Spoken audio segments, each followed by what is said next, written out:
ప్రజలను వరుసగా వెన్నుపోటు పొడుస్తూ వారిని వంచిస్తూ చంద్రబాబు నాయుడు గారు ప్రవేశపెట్టిన బడ్జెట్ ఈ మూడో బడ్జెట్. వరుసగా మూడో బడ్జెట్లోనూ చంద్రబాబు నాయుడు గారు తాను ఇస్తానన్న సూపర్ 6, సూపర్ 7 ఈ మేనిఫెస్టోల హామీలు పూర్తిగా గాలికి ఎగిరిపోయాయి.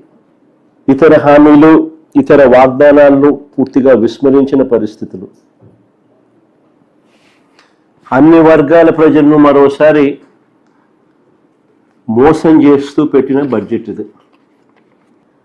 నిజానికి ఒక మోసానికి షర్టు ప్యాంటు వేస్తే